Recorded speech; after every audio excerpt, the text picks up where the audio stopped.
بسم الله الرحمن الرحيم. أعزائي طلبة وطالبات الصف الثالث الثانوي، أهلا وسهلا بكم في محاضرة جديدة من محاضرات مادة الفيزياء. هنكمل حل توصيل المقاومات من كتاب الامتحان. هنبدأ من عند 24. احنا كنا انتهينا الفيديو اللي فات عند 23. طيب، بيقول لي هنا ما المقاومة المكافئة قبل وبعد غلق المفتاح كي على الترتيب، يعني قبل الأول وبعدين بعد. طيب تعال نشوف الحالات اللي قدامي ديت. قبل قفل المفتاح ايه اللي هيحصل؟ المفتاح ده كي لما يكون مفتوح كأنه الفرع بتاعه مش موجود خالص، لأنه التيار مش هيمر فيه، وبالتالي عشان ما تتلخبطش لما يقابلك مفتاح مفتوح شيل الفرع كله. تمام كده، شيل الفرع من أوله لآخره كده، تمام، كأنه مش موجود. وبالتالي انت بقيت شايف حاجة دلوقتي. شايف ايه؟ شايف ان التيار هيمشي كده كده في 3 وفي ال6 يبقى 9. يا اما اختار ألف يا اما اختار باء. يبقى انت كده حددت الاختيار بتاعتك بين ألف وباء. بعد كده تعالى بقى نرجع المفتاح تاني ونقفله. تعالى نرجع المفتاح تاني كده ونقفله، وبعدين نشوف هنختار يا اما ألف يا اما ايه يا اما باء. طيب صلوا على النبي يا جماعة. الوقت انا هقفل المفتاح ده، وبعدين التيار هيمشي كده لغايه هنا، هيلاقي قدامه طريقين، طريق فيه مقاومه والطريق الثاني فيه سلك فاضي. ايه رايك ياخد الطريق ياخد الطريق السلك الفاضي ويلغي المقاومه دي خالص، لانه السلك الفاضي هيبقى توازي مع المقاومه، وبالتالي المقاومه دي هتتلغي. فلما تتلغي يبقى برضو بالمنظر ده كانها مش موجوده. تمام، يبقى احنا برضو كأنها مش موجودة، يعني التيار هيمر في ال3 وفي ال6، يعني اديك 9 برضو. وبالتالي انا بقيت عارف الإجابة دي هي اللي صحيحة. يبقى انا دلوقتي يا جماعة الإجابة باء. يبقى نرجع المسألة بقى زي ما كانت، وعرفت كده ان الإجابة ايه؟ باء. تعالى بقى نشوف السؤال اللي بعد. في رقم 2 برضه هجيب قبل وبعد. قلنا قبل الغلق يبقى كأن الفرع ده مش موجود، فهنشيله عشان ما تتلخبط، شيله خالص. وبعدين شوف التيار بتاعك بقى، التيار هيبقى ماشي ازاي؟ هيبقى ماشي كده، في هنا سلك فاضي، في هنا مقاومة، هنا ما هماش توازي، يعني مش هقول ان السلك الفاضي توازي مع المقاومة يبقى يلغي المقاومة، لا، ده انا كده هيبقى ماشي من هنا، وبعدين هيمشي في ال4، وبعدين برضو هيمشي من ال4 دي، وبعدين يجي لي من هنا كده. تمام كده. او ممكن تعملها ازاي؟ ممكن تقول يا استاذ انا لو سميت مدخل التيار ايه، السلك الفاضي هسميه ايه؟ تمام، ده سلك فاضي اهو. طيب لو سميت مخرج التيار بي، وبالتالي ده سلك فاضي، فالنقطة دي هتتسمى بي. اصبح المقاومة دي بين A وB، والمقاومة دي برضو بين A وB. يبقى المقاومة دي يا جماعة ده هي بين A وB، والمقاومة دي بين A وB. يبقى المقاومتين دول توازي، التوازي بتاعهم واحدة منهم على عددهم يديني 2. يديني ايه؟ 2. فانا كده بقيت فاهم مين اللي فيها 2، مفيش الا باء. يبقى انا عرفت ان الاختيار باء. بس تعالى برضو لما نرجع المفتاح ونقفله كده ونشوف ايه اللي هيحصل. انا عرفت كده ان الاختيار خلاص باء، لكن برضو تعالى علشان نشوف لو انا قافل المفتاح. تعرف مثلا لو سميت لي النقطة دي ايه، فهتقول لي النقطة دي يا استاذ ايه، وانا بمشي ورا السلوك الفاضية باستمرار. طب ده سلك فاضي اللي فيه المفتاح ده مقفول، ده فيه سلك فاضي. طب وهنا برضو سلك فاضي.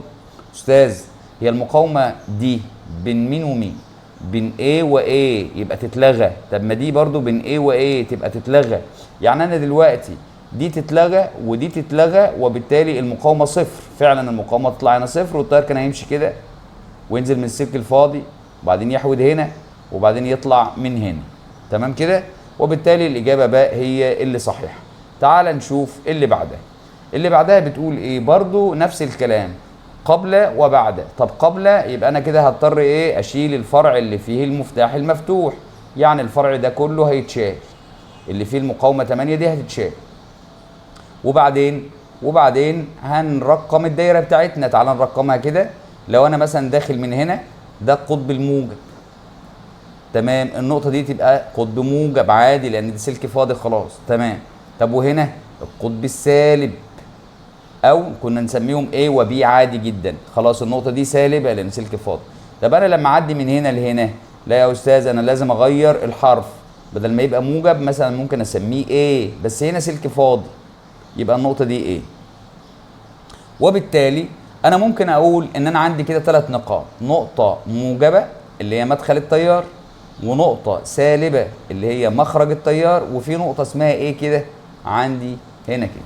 طيب تعال نشوف بقى المقاومات اللي عندي ونحددها. المقاومة دي بين مين ومين؟ المقاومة دي بين الموجب والايه. طب والمقاومة دي بين الموجب والايه. المحصلة بتاعتهم توازي كده، هم يبقوا توازي، فتبقى المحصلة بتاعتهم ايه بقى؟ تبقى 6 في 12 على 6 زائد 12. نعملها مع بعض كده، نجيب آلة حاسبة ونقول 6، نعمل بسط ومقام ونحط فيه 6 في 12 وننزل تحت ونقول 6 زائد 12 ونقول تساوي، هتطلع ب4. يعني المحصلة بتاعتهم ب4. تمام كده؟ المحصلة بتاعتهم ب4. تعالى بقى نرجع للدايرة بتاعتنا تاني. أنا عرفت إن دول ب4. بين مين وبين؟ بين إيه وموجب. أجي كده وأحط واحدة ب4. طيب عندي مقاومتين تانيين اللي هم دول، ده بين السالب والايه وده بين السالب والايه. 6 و12 برضه هتطلع ب4، بس المره دي ما بين السالب والايه، يبقى اجي ما بين الايه والسالب كده واحط واحده ب4. وبالتالي الاثنين دول على التوالي، الاربعه والاربعه 8، فانا كده هبقى عارف يا اما الاجابه الف يا اما الاجابه ج. ده قبل ما اقفل المفتاح. تعالى بقى نرجع الدايره زي ما كانت ونقفل المفتاح. يلا كده تعالى بقى نقفل المفتاح. وبالتالي اللي هيجد عليا مين بقى؟ كده هنا كان الموجب وهنا كان السالب، صح كده؟ ودي كانت النقطة A ودي كانت النقطة A برضو. طيب ايه اللي هيجد عليا؟ ان في فرع جديد هنا هيمشي فيه تيار بس بين الموجب والسالب، فاجي هنا بين الموجب والسالب واحط الفرع اللي عندي ده ب8 اوم، احط هنا ب8. خلاص يبقى الحالة ديت انا عندي 8 فوق و8 تحت، محصلة بتاعتهم واحدة منهم على عددهم، وبالتالي هتديني 4، لانه هقول واحده منهم ب8 على عددهم، هم مقاومتين، مقاومه فوق ب8 ومقاومه تحت ب8، يبقى 8 على 2 فال4، وبالتالي كده الاختيار هيبقى ج يا جماعه. الاختيار هيبقى ج مش الف. تمام؟ يبقى احنا كنا حددنا الاختيارات بتاعتنا بين الف وج، وتاكدنا دلوقتي ان هي هتبقى ج. طيب تعال نشوف اللي بعدها. هنشيل برضو السلك الفاضي اللي هو فيه مفتاح مفتوح، نشيله خالص من على الرسم عشان ما نتلخبطش. تعالى نعمل نفس الطريقه دي. لو نقطه دخول التيار فهتبقى نقطه موجبه. طيب والنقطه دي نقطه سالبه اللي هي خروج التيار. طب عندي نقاط تانية هتتعمل دي مثلا؟ لا، دي سلك متني فمش هتترقم دي. امال ايه اللي عندها 3 فروع دي مثلا تترقم؟ نسميها ايه مثلا؟ فانا عندي كده 3 نقاط. ايه النقطه الاولى؟ النقطه الاولى موجب اللي هي دخول التيار، والنقطة الأخيرة سالب اللي هي خروج التيار، وعندي نقطة ايه في النص. تعالى بقى نشوف المقاومات بتاعتي بين مين ومين. المقاومة دهيت امشي معايا كده، امشي امشي امشي. أنا عندي كده مقاومة 15 و15 توالي يبقى 30. ال 30 دي بين مين ومين؟ بين الموجب والايه. أجي بين الموجب والايه وأحط واحدة ب 30، وأحط واحدة بإيه يا شباب؟ ب 30 بين الموجب والايه. هنا كده بين الموجب والايه وأحط واحدة ب 30. ماشي، تعال نكمل. في كمان واحدة معايا بين الموجب والايه ب15. يبقى نعمل ايه؟ نجيبها برضو واحدة كمان اهي ب15 بين الموجب والايه.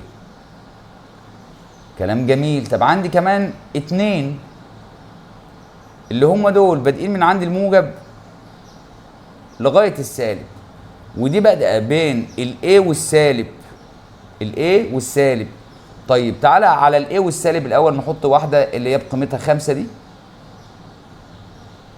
5 بين الايه والسالب، وعندي واحده ب15 بين الموجب والسالب. يعني تتعمل فين يا استاذ؟ تتعمل بين الموجب والسالب هنا كده بالظبط كده، اللي هي كام؟ اللي هي 15. تمام. تعرف تصفي لي الاثنين دول؟ الاثنين دول توازي مع بعض يا استاذ، تصفيتهم حاصل ضربهم على حاصل جمعهم. هنشيلهم الاثنين كده ونحط مكانهم واحدة ب10. نشيل دي ونشيل دي ونحط مكان الاثنين واحدة ب10 هنا كده. طيب 10 و5 فوق جنبها على التوالي يبقى كله 15، وتحت من هنا لغاية الآخر 15، يبقى ال15 اللي فوق وال15 اللي تحت توازي، واحدة منهم على عددهم اديني 7.5. 7.5 يبقى الإجابة يا إما ألف يا إما دال، يا إما ألف يا إما دال. طيب نرجع الدايرة بقى زي ما كانت ونقفل المفتاح ونشوف يا ترى ألف بقى ولا دال. تعال نقفل المفتاح. احنا قلنا النقطة دي موجبة والنقطة دي سالبة. طيب هنا الفرع ده ما كانش موجود من شوية بس بقى موجود، وده سلك فاضي يبقى دي سالبة. طب ما ده سلك فاضي الحتة دي يبقى دي سالبة، وبالتالي انا كده ما عادش عندي نقاط هتترقم. تعالى بقى نشوف المقاومات اللي عندي. المقاومات اللي عندي هنا بين الموجب والسالب، هنا بين الموجب والسالب، هنا بين السالب والسالب، فدي تتلغي. دي يا جماعة تتلغي خالص. طب والباقي؟ عندي واحدة هنا بين الموجب والسالب ب15، دي بين الموجب والسالب، ودي بين الموجب والسالب، ودي بين الموجب والسالب، بس دي ايه؟ دي ب30، دي ب30. تمام؟ ف30 مع 15 مع 15، اولا ال30 مع ال15 يديك 10 حاصل ضربهم على حاصل جمعهم، وبعد كده لما نطلع بالعشرة بتاعتهم دي ناخدها توازي مع ال15 دي، يبقى انا هيبقى عندي 10 في 15 ب 150 على 10 زائد 15 ب 25، 150 على 25 يديك 6، يديك 6. يبقى الإجابة هنا، يبقى الإجابة في ألف مش في دال، وبالتالي كده تبقى الإجابة ألف. نرجع بقى الدايرة بتاعتنا كده زي ما كانت، وعرفنا إن الإجابة إيه؟ الإجابة ألف. تعال نشوف اللي بعدها. اللي بعدها هتبقى رقم 5. 5 في نفس المسألة. طيب صلوا على النبي. تعالى برضو هنا مفتاح مفتوح، مفتاح مفتوح يبقى الفرع ده مش واصل له كهرباء ولا ده ولا ده، يبقى يتشالوا كده من الدايره خالص، يتشالوا من الدايره خالص خالص كده عشان الدايره ما تلبخكش. تمام؟ وبعد كده شيلهم بمفتاحهم بكله، طالما المفتاح مفتوح يبقى دول بالسلامه كده. وبعدين تلاقي الدايره بقى بتصافيه قدامك، هتلاقي التيار ماشي في الخمسه دي والخمسه دي والخمسه دي والخمسه، كله على التوالي يديك 20. 20 في الحالة الأولى يبقى جيم يا إما دال، يا إما جيم يا إما إيه؟ يا إما دال. نرجع الدايرة بقى ونقفل المفتاح، نرجع الدايرة بتاعتنا ونقفل المفتاح، نرجع الدايرة كده، رجع، اقفل بقى الإيه؟ المفتاح ده، ويقول لي إيه اللي هيحصل. أولا الفرع ده والفرع ده والفرع ده هيفوت فيهم كهرباء دلوقتي، أما الفروع دي توازي يا جماعة. عرفت منين يا أستاذ؟ تعالى وأنا أقول لك. ده مدخل التيار الموجب، عديت مقاومة يبقى لازم أرقم برقم مختلف او بحرف مختلف. ده موجب يبقى ده ايه؟ طب ما ده سلك فاضي تبقى دي ايه؟ طب ما ده سلك فاضي تبقى دي ايه؟ هعدي مقاومه اللي هي ال30، هوصل هنا تبقى دي مثلا بي. طب يا استاذ المقاومه دي بين ده اهي، تعالى احددهم لك كده عشان تاخد بالك. المقاومه ده هي بين مين ومين يا استاذ؟ بين ايه وامشي معاها كده بي، بين ايه وبي. طب ودي بين ايه وبي. طب ودي بين ايه برضو وبي، بين ايه وبي. يبقى الثلاثه دول توازي، يبقى انا عرفنا ان هم توازي. طب المكافاه بتاعتهم ب10، واحده منهم على عددهم، 30 على 3 فيها ال10، وبالتالي انا اعمل ايه؟ انا هشيلهم كده كلهم واحط مكانهم 10، واحده بس ب10، اشيلهم كلهم كده كده. تمام؟ واحط مكانهم من عند اي نقطه ايه من فوق كده، اي نقطه وليكن النقطه دي كده، ما كل النقاط زي بعضها. تمام؟ واحط هنا واحده بايه؟ ب10 اوم. اصبح يا استاذ لو انا جيت من هنا لهنا انا عديت مقاومه 10، فانا لازم ارقم دي مثلا، خلاص البي دي راحت، اسميها بي هنا بقى. طيب يا استاذ هي المقاومه 10 دي، المقاومه 10 دي احددها لك دي كده بين A وبي، بين A وبي. طب والمقاومه ده هي امشي كده معايا، دي 10 لانهم توالي بين مين ومين؟ هتقول لي برضو بادئين من عند A منتهين عند B، يبقى دول ايه؟ توازي. المقاومه دهيت يا جماعه، المقاومه اللي هي دهيت ب10 برضو. طب ما 10 توازي مع 10 يديك 5، واحده منهم على عددهم فيديك ايه؟ 5. فنمسح دول كلهم كده ونحط واحده بكام؟ واحده ب5. نحط واحده بايه؟ ب5. يبقى نمسح كده ونحط مكان كل ده واحده بس بايه؟ ب5. نمسح كده كل ده عشان ما يضايقكش وتبقى فاهم كويس. تمام؟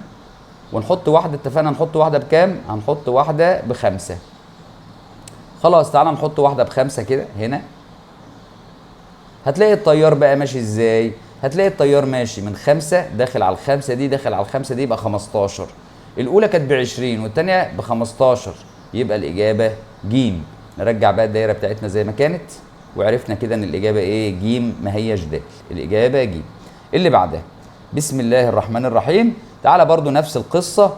انا مره المفتاح مفتوح، المفتاح ده مفتوح، فمفيش كهرباء هتفوت هنا خالص في المنطقه دي كلها، وبالتالي المنطقه دي كلها من اول هنا لغايه الاخر خالص خالص مفيش فيهم اي كهرباء، وبالتالي دول كلهم كده بالسلامه، وبالتالي الدايره بقت صافيه قدامي اهو. هتلاقي التيار ماشي في العشرة، ثم في الخمسة، ثم في العشرة، 10 و10 20 و5 25، وبالتالي انا عرفت انه في الحاله الاولى يديني 25 يا اما هنا يا اما هنا يا اما ب يا اما ج.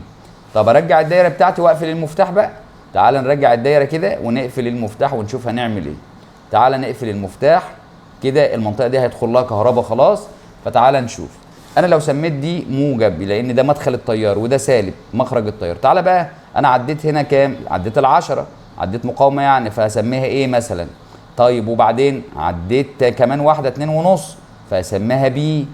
طيب يا استاذ، انا مبدئيا كده برضو عندي حته اختصرها اللي هي 10 و10 دول توازي، فممكن نشيلهم الاثنين ونحط مكانهم واحده ب5. 10 و10 توازي يدوك واحده بكام؟ واحده ب5. فنحطها كده واحده ب5 ونريح دماغنا.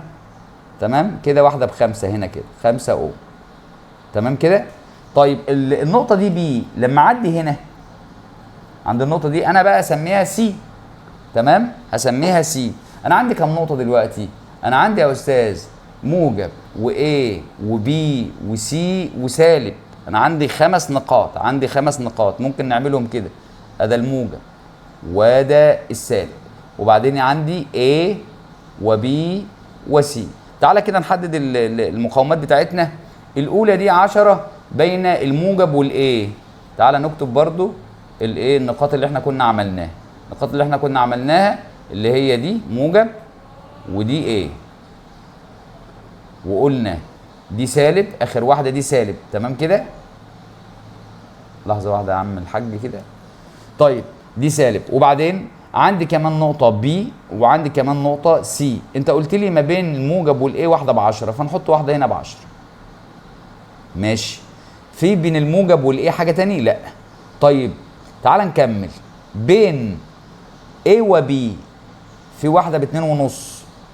مفيش اي حاجه تاني بين الاي وبي غير 2.5. خلاص نحط هنا واحده ب2.5 بين الاي والبي 2.5. طيب تعال نكمل. بين بي وسي واحده ب5 وواحده كمان ب5 على التوازي معاها. طب ما ده يديك 2.5، دول يدوني 2.5. خلاص يبقى بين البي والسي واحده ب2.5، بين بي وسي واحده ب2.5. كمل. طيب بين A وسي واحده ب5. فين بقى الايه وفين السي؟ الايه اهي، هجيب بس قلم. الايه اقوم طالع كده من عندها A لغايه سي، احط واحده ب5، واحده ب5 اوم. طيب يا استاذ، ما عادش عندي الا واحده بين السالب والسي. بين السالب والسي واحده بكام؟ واحده دي ب10، دي ب10. كده انا ممكن اخلص الاثنين دول. الاثنين دول ب5 ومعاهم 5 توازي فوق. تمام، يبقى دول يدوا لي كام؟ 2.5. يعني انا اشيل كل ده واديك 2.5. اشيل كل ده اللي هم المقاومتين دول والاثنين اللي فوقهم كمان، اللي هي الواحده اللي فوقهم كمان اللي هي ب5 دي كده. تمام، وحط واحده ب2.5. طيب ماشي، نحط واحده هنا ب2.5. طيب يا استاذ كده 10 و10 و2.5 يبقى 22.5. 22.5 دي يبقى فين؟ يبقى الاجابه باء اللي هي دي. طيب تعالى بقى نشوف اللي بعدها. يبقى كده انا عرفت ان الاجابه ايه؟ الاجابه باء. طيب تعالى نشوف كده رقم 25 مع بعض ونشوف بيقول لي ايه. بيقول لي في الدايره المقابله عند غلق المفتاح تقل قيمه المقاومه المكافئه للدايره الى نص قيمتها، فإن قيمة المقاومة R بتساوي كام؟ تعالى الأول تعالى نترجم الكلام ده. أنا لما هغلق المفتاح في الحالة الثانية، الحالة الأولى المفتاح مفتوح، الحالة الثانية إن أنا أقفله بقى، فيبقى كده R المكافأة في الحالة الثانية قال لي هتقل للنص، يعني هتبقى نص الحالة الأولى، تبقى نص R المكافأة في الحالة الأولى. طب الحالة الأولى أصلا بكام؟ أنا عندي هنا في الحالة الأولى المفتاح مفتوح، فإيه رأيك نشيل الفرع ده خالص بمفتاحه بكله ونشوف المقاومه المكافئه بكام ونبدا نعوض. تعالى كده. والله يا استاذ التيار هيطلع كده من هنا من القطب ده، فانا ده القطب الموجب، النقطه دي برضو كده سلك فاضي فتبقى نقطه موجبه. طيب هعدي من هنا كده كده كده كده، انا عديت على مقاومه كام؟ 15 و30 و5 ده كلهم توالي، وبالتالي دول يدوني 50 لغايه ما وصلت للنقطه دي. يبقى النقطه دي لازم يتغير الاسم بتاعها، فمثلا اسميها ايه. طيب ما يا استاذ الجهه دي برضو بين الموجب والايه 50، وبعدين كده نقطت كل النقاط ودي بالسالبه، النقطه السالبه بتاعتي. يبقى انا عندي نقطه موجبه هنا ونقطه سالبه ونقطه ايه. يبقى انا ما عنديش الا 3 نقاط، ما عنديش الا 3 ايه نقاط. تعال نشوف بقى المقاومه دي اللي هي دي كلها بكام؟ دي كلها ب50 بين ايه وموجب، بين الايه والموجب. طيب يا استاذ والمقاومه دي برضو ب50 بين مين ومين؟ بين الايه والموجب، وبالتالي دول 50 و50 توازي يديك 25. يعني انا اقدر اشيل كل ده واحط مقاومه واحده ب25 بس، كل ده يتشال، كل ده يتشال بين النقطه الموجبه والنقطه ايه، بين النقطه الموجبه والنقطه ايه هحط مقاومه واحده فقط ب25 اللي هي المكافاه بتاعت كل المقاومات دي. تعالى كده نجيب قلم ونحط ايه مقاومه ب25، تبقى المكافأة بكام؟ التيار لو مشي هنا يمشي في ال 25 ويمشي في الار برضو، تمام، لغاية ما يروح للقطب السالب. يبقى أنا كده عندي المقاومة المكافأة في الحالة الأولى أعوض عنها بقى بكام؟ يعني هنا النص أهو زي ما هو، الحالة الأولى 25 زائد ار، لأن المقاومات اللي على التوالي تجمع.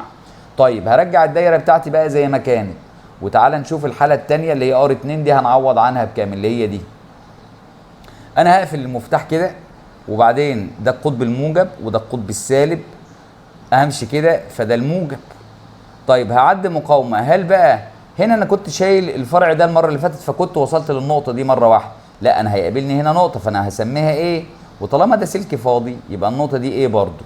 تيجي تشوف انت بقى هتلاقي المقاومه اللي هي 5 دي 5 بين مين ومين؟ بين الموجب والايه، والمقاومه اللي هي دي 45 بين الموجب والايه، وبالتالي هنجيب المكافأة بتاعتهم 5 في 45 على 5 زائد 45. تعال كده نشوف. هنعمل بسط مقام ونقول 5 في 45 على 5 زائد 45 ونشوف تطلع معايا بكام. هتطلع ب4.5. فنقدر نشيل المقاومتين دول كده، دي اللي هم المقاومة اللي ب 45 دي اللي هي كانت 15 و30 مع بعض ب 45، ونشيل دي كمان، تمام، واحط المكافأة بتاعتهم ب4.5. المكافأة بتاعتهم بكام؟ ب4.5. طيب النقطة دي ايه؟ تتوقع النقطة دي تبقى ايه؟ تبقى بي مثلا. طيب لو جيت اقول لك المقاومة دهيت اللي هي 45 بين مين ومين؟ هتقول لي بين ايه وبي. طب والمقاومة 5 دي بين مين ومين؟ برضو بين ايه وبي، وبالتالي دول برضو توازي، واللي احنا لسه جايبين التوازي بتاعهم نفس الارقام دي ب4.5. يعني انا اقدر دلوقتي اشيلهم بقى كلهم واحط مكانهم واحده برضو بكام؟ ب4.5. احط واحده بس بكام؟ ب4.5. هحط مقاومه هنا ب4.5 هنا كده ب4.5. قول لي يا استاذ هو التيار يكون ماشي كده كده طلع في ال4.5 دي ثم ال4.5 دي ثم الار، 4.5 و4.5 يعني 9، 9 زائد ار، 9 زائد ايه؟ ار. يبقى كده 9 زائد ار. كده انا هعرف اجيب قيمه ار. تعالى بقى اقول لك نجيب قيمه ار ازاي. اولا صفي لي الطرف ده، نص في 25 بكام؟ ب12.5. انا هعمل هنا بقى يا جماعه، بصوا انا هعمل تحت هنا او هشتغل في الحته دي. هنا 9 زائد ار في الطرف الايسر، وهنا هصفي الطرف الايمن. ادي 12.5 لما ضربت النص في 25. طب اضرب النص في ار كمان يبقى زائد نص ار، زائد نص ار. طيب النص ار تروح للار تطرح منها تبقى لي هنا نص ار، وهنا التسعه تطرح من ال12.5 تعدي الجهه دي تطرح من ال12.5 يبقى كام؟ يتبقى 3.5. وبالتالي الار هتساوي ايه؟ 3.5 على النص فيها ال7 اوم، 7 اوم. يبقى الاجابه رقم ج. طيب تعالوا نحل المساله رقم 26. بيقول لي 5 مقاومات متماثله يعني كلهم قد بعض تتصل معا كما بالشكل المقابل، فكانت المقاومه المكافئه لها R0 او R نوت.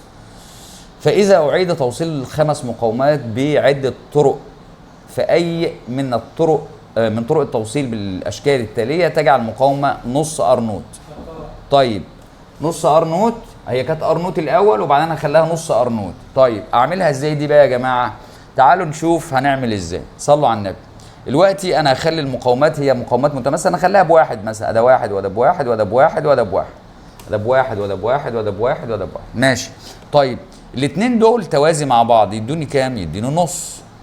والاثنين دول توازي مع بعض يدوني نص. وبالتالي ده واحد لوحده، يبقى كده واحد وهنا نص ونص بواحد يديني اتنين، يبقى المكافأة اللي هي الار نوت دي باتنين. عاوز بقى ابص على اي شكل من دول اشوف بقى مين اللي هيديني نص الار نوت، يعني اديني واحد بس. نص الار نوت هتبقى بواحد بس، الار نوت طالعه باتنين، فنشوف النص ار نوت بواحد ازاي يعني. تعال نشوف كده. طبعا هي المقاومات كلها ايه زي ما اتفقنا متماثله، فانا مثلتهم بواحد واحد واحد واحد واحد كده. تعال نشوف هل دي مع ده يديني واحد اوم. تعال نشوف ده تلت، لان واحده منهم على عددهم، ده تلت وده نص، ماشي. واحده منهم على عددهم يديني نص، هل نص والتلت يديني واحد؟ لا. طيب هنا واحد واحد واحد واحد واحد، كلها مقاومات متماثله. اولا دول كده توالي، التيار مش هيتجزأ، ده ماشي فيهم ثلاثه مع بعض، يبقى دول بثلاثه. واجي هنا الاقي دول بنص، واحده منهم على عددهم يبقى ثلاثه ونص، لا برضه انا عاوز بواحد بس.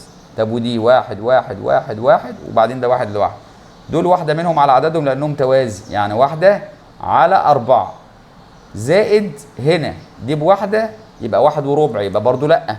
طيب تعال نشوف هنا واحد واحد واحد واحد واحد. تعال نشوف كده. صلي بقى على النبي. هنا هلغي المقاومه اللي في النص دي. ليه يا استاذ؟ تعالى وانا اقول لك ليه. لان يا استاذ ده هتطبق على الشروط بتاعه الغاء المقاومه، اللي هي ايه بقى الشروط؟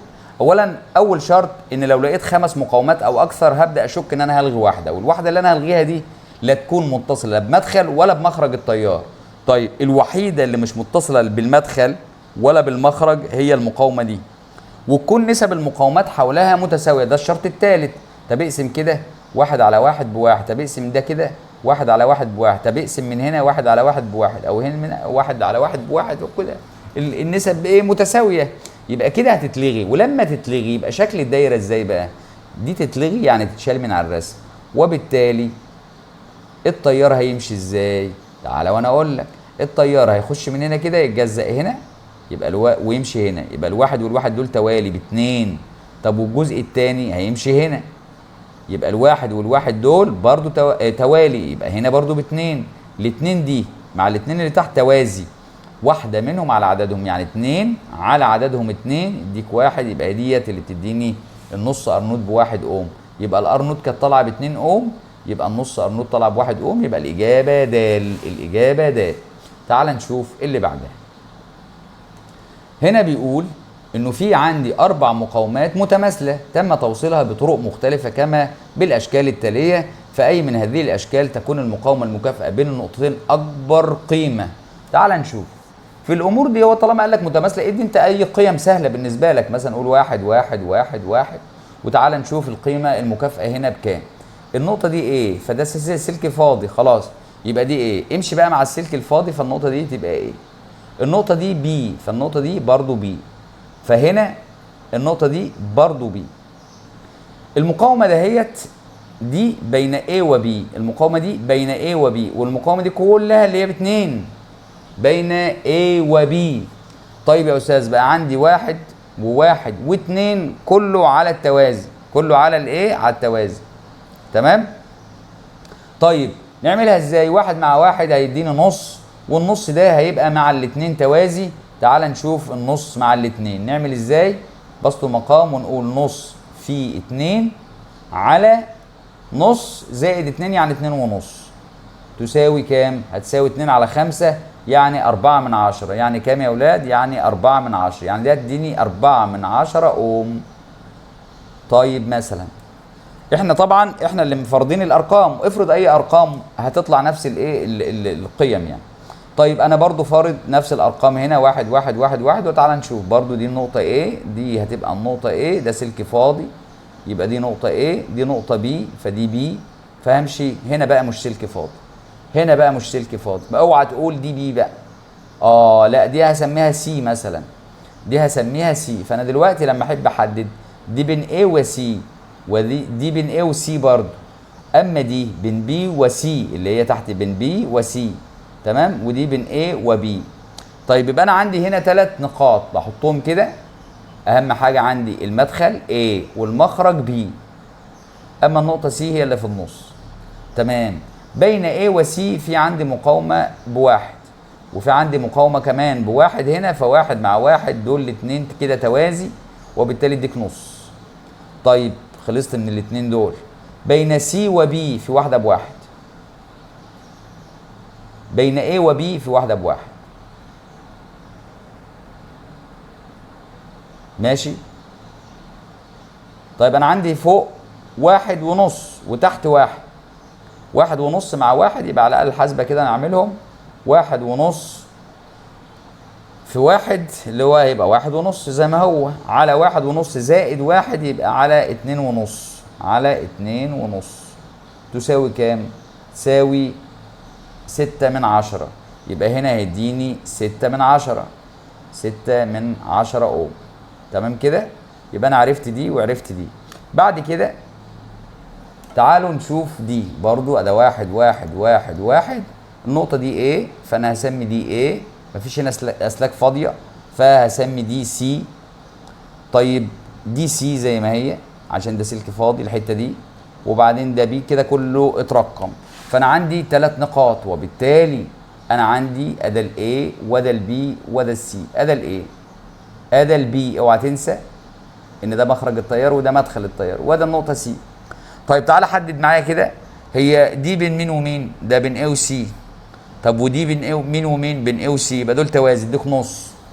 في حاجة تانية بين A وسي؟ لا. خلاص يبقى بين A وسي انا عارف انه في هنا نص.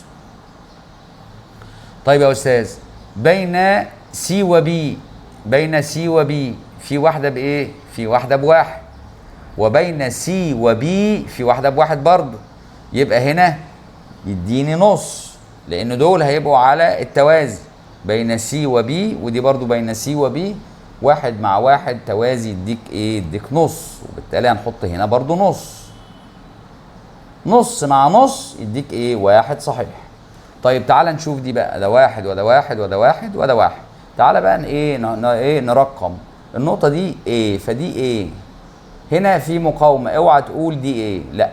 امال دي بقى هي اللي ممكن تبقى بي، وده سلك فاضي نقول دي بي. امال هسمي النقطه دي سماها سي يا سيدي. طيب تعال نشوف بين A وبي في واحده مفيش غيرها، بين A وبي نحط بقى ال3 نقاط بتوعنا. ادي النقطه A اللي هي مدخل التيار، والنقطه B اللي هي مخرج التيار، وفي نقطه C في النص. طيب قول لي كده بين A وبي فين؟ تعالى ادي بين A وبي اهي. في حاجه تانية بين A وبي؟ لا. يبقى مفيش الا دهيت اللي هي بواحد، بين A وB. ما تنساش بين A وB، مش بين A وسي، دي بواحد. طيب ايه الباقي؟ دي بين اللي فوق دي بين A وسي. مفيش غيرها بين A وسي، ده بواحد برضه. خلاص تمام كده، هنا بواحده بواحد. طيب بين B وسي، دي بين B وسي، ودي كمان بين B وسي. يبقى بين بي وسي 2 توازي مع بعض، القيمة الواحدة منهم بواحد، يبقى اديك نص، يبقى هنا نص. أصبح فوق واحد ونص وتحت واحد، واحد ونص مع واحد احنا كنا جايبينها من شوية، بس تعالى نعملها تاني يلا. واحد ونص في واحد بواحد ونص، يبقى واحد ونص على واحد ونص زائد واحد يبقى 2 ونص. ده يساوي كام؟ ده هيساوي 6 من 10. 6 من 10، وبالتالي انا هنا مفروض اكتب هنا 6 من 10. طيب يا استاذ اكبر قيمه فيهم مين؟ ده اهي اكبر قيمه دي واحد، لان ده 4 من 10، 6 من 10 دي 6 من 10 دي بواحد، يبقى الاجابه باء. تعال نشوف اللي بعدها اللي هي رقم كام بقى؟ رقم 28. كبر بس الصوره ونخش معاك على رقم 28. تمام. تعالوا نشوف كده بسم الله نحل رقم 28 مع بعض. 28 بتقول ان المقاومه المكافئه لمجموعه المقاومات الموضحه بالشكل المقابل عند توصيل مصدر كهربي بين A و B، يعني دخل الكهرباء من عند A وخرجها من عند B. طيب تمام، تعال نشوف كده. انا النقاط عندي كلها تقريبا متسميه، يعني ده A C B كله متسمي. فانا عندي 3 نقاط. ادي النقطه A مدخل التيار، والنقطه B مخرج التيار، النقطه B مخرج التيار، وA مدخل التيار. دول اهم نقطتين. وبعدين عندي في نقطه اسمها C. تعال بقى نحدد المقاومات بين في نقطه ما ترقمتش يا رجاله. ايه النقطه دي يا جماعه؟ C صح، وده سلك فاضي، يبقى دي تاخد C زيها. تعالى بقى ايه نشوف. دي بين A و C، بين بي وسي، ودي برضو بين بي وسي، بي وسي، ودي بين بي وسي. في حاجة تانية بين بي وسي؟